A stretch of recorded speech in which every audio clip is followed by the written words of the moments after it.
L'hiver, c'est pas magique comme le reste de l'année. C'est pas des créatures fabuleuses dans des bois mystérieux. C'est plus une magie réconfortante comme un thé près d'une cheminée. Et ça, on le sent super fort à Noël. On a tout qui scintille autour de nous, plein de couleurs.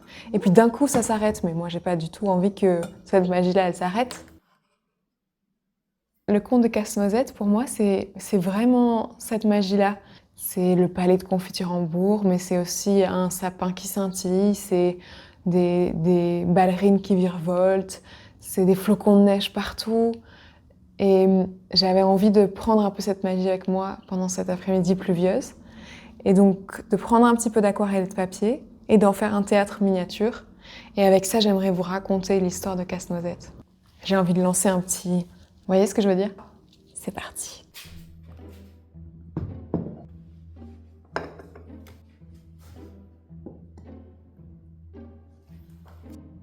Il était une fois, il y a bien longtemps, si longtemps que même l'hiver s'en souvient à peine, dans une ville aux toits pointus, aux cheminées fumantes et aux pavés gelés, une maison qui brillait plus fort que les autres. C'était la nuit de Noël. Derrière de grandes fenêtres embuées par le froid, un sapin immense se dressait dans le salon, couvert de bougies scintillantes, de rubans dorés et de fruits confits. L'air sentait la cire chaude, le sucre et la résine. Enfants et adultes faisaient vibrer le parquet au rythme de leurs pas de danse.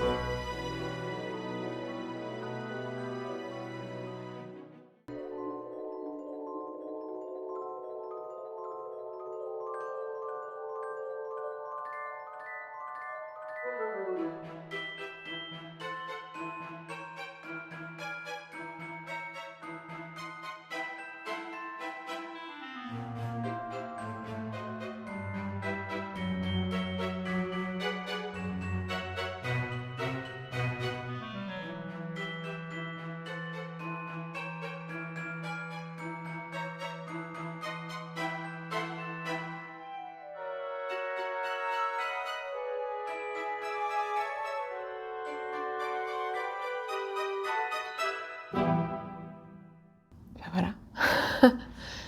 De notre côté, j'ai terminé le dessin. J'utiliserai peut-être pas tout pour que ça reste lisible, mais maintenant, c'est l'heure de passer à l'aquarelle, ma partie préférée. J'ai récemment ajouté en plus à mon artillerie 3 magnifiques pinceaux japonais. Ils sont tout doux et surtout, ils sont très fins. Je vais les tester avec ce projet. Et sur ce, je vous raconte la suite de l'histoire.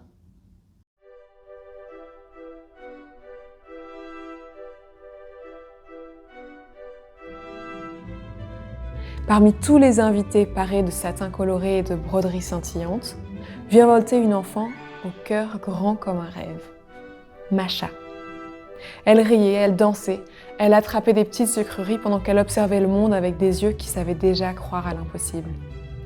Autour d'elle, des invités entraient, les pas glissaient, les musiques s'élevaient, jusqu'à ce que le temps lui-même semble ralentir. Un convive en particulier attira son attention. Un homme drapé dans un manteau sombre. Ses yeux brillaient comme s'il connaissait déjà les secrets d'un autre monde. On l'appelait Drosselmeyer. Certains le disaient horloger, d'autres magicien, mais les enfants, eux, savaient la vérité. Il venait d'ailleurs. Il arriva chargé d'un sac immense. Il l'ouvrit et la salle se para de 1000 reflets colorés. Des poupées bondirent, des soldats dansèrent, animés d'une vie qui faisait frissonner. Était-ce un spectacle? Était-ce un sortilège? Quand les applaudissements et les rires retombèrent, Masha s'avança. Elle attendait encore son cadeau.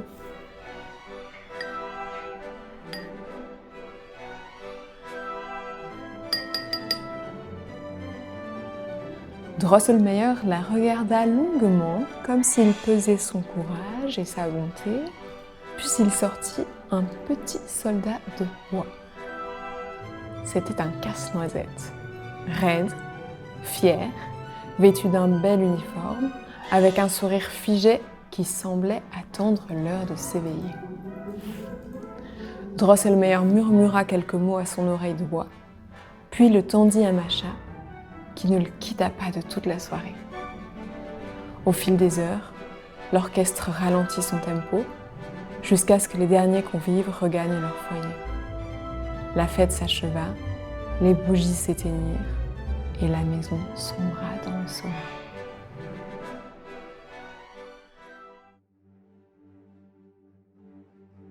Et je vous raconte la suite de l'histoire. Alors que l'horloge du salon sonna ses 12 coups de minuit, Masha se réveilla. Le cœur agité, elle descendit en silence l'escalier, inquiète pour son casse-noisette. Elle tendit l'oreille. Un grattement, puis un autre, et des yeux qui brillent dans l'ombre.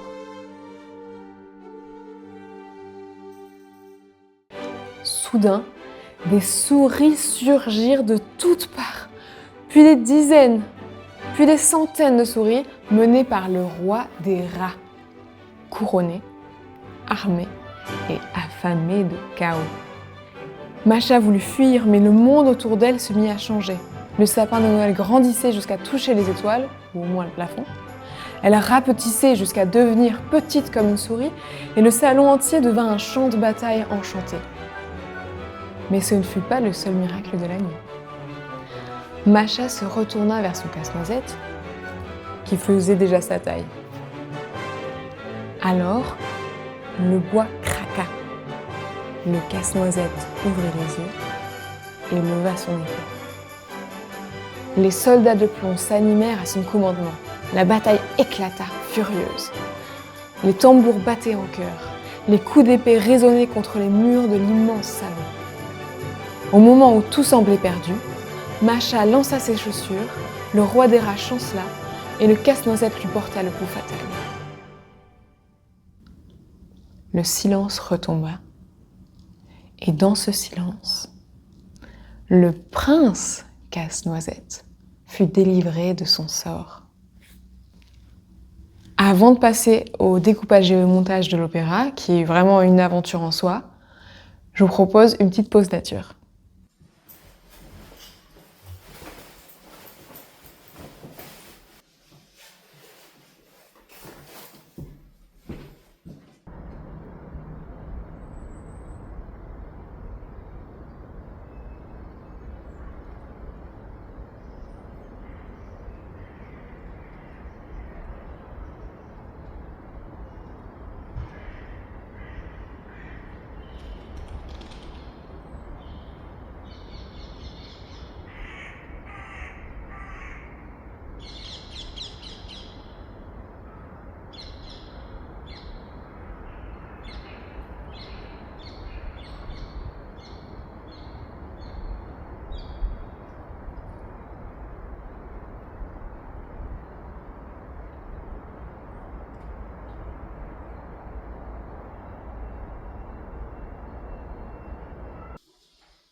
Maintenant, revenons à nos aquarelles et à notre histoire.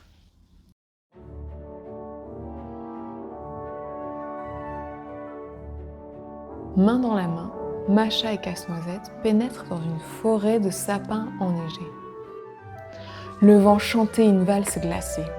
Des milliers de flocons de neige dansaient dans une lumière bleutée. Ils venaient de temps en temps caresser les joues et les mains de Masha dans un doux rire cristallin.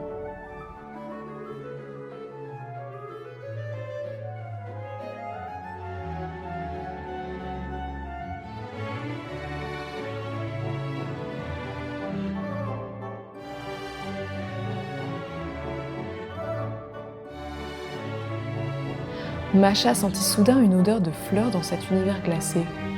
Comment était-ce possible? Un fleuve coulait non loin.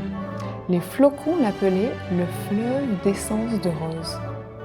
Il conduisit Masha et Casse-Noisette directement au royaume des délices. Et qui n'a jamais encore mis les pieds au royaume des délices n'a pas encore connu le véritable enchantement.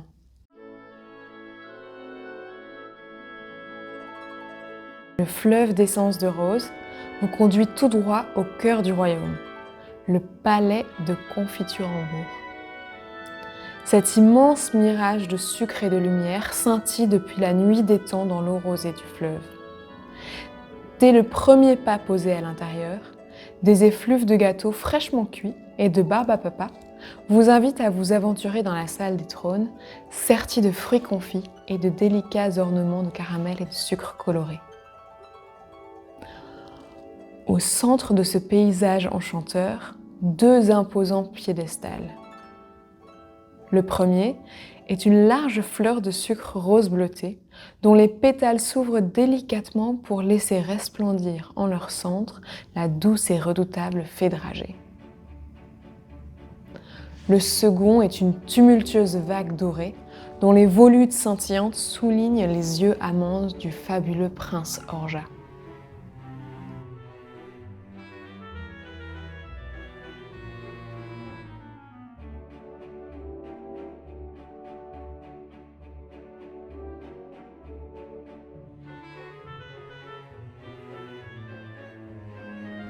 Pour Masha, on dansa.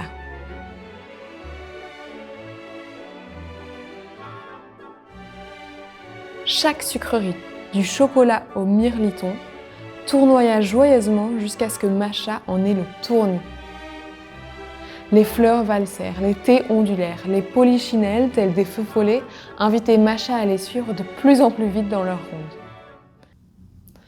Ça y est, on a fini le montage et dans 1 minute, je peux vous montrer le rendu final.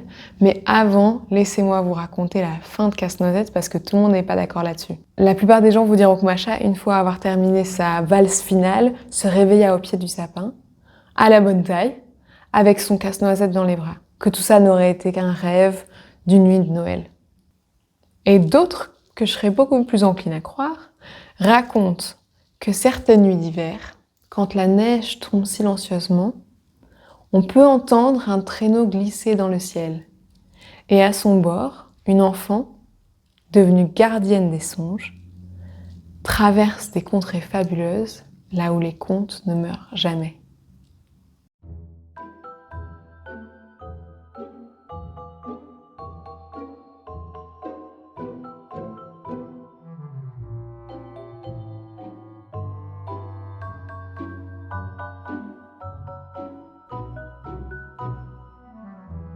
J'espère que cette vidéo vous a détendu ou vous a fait rêver.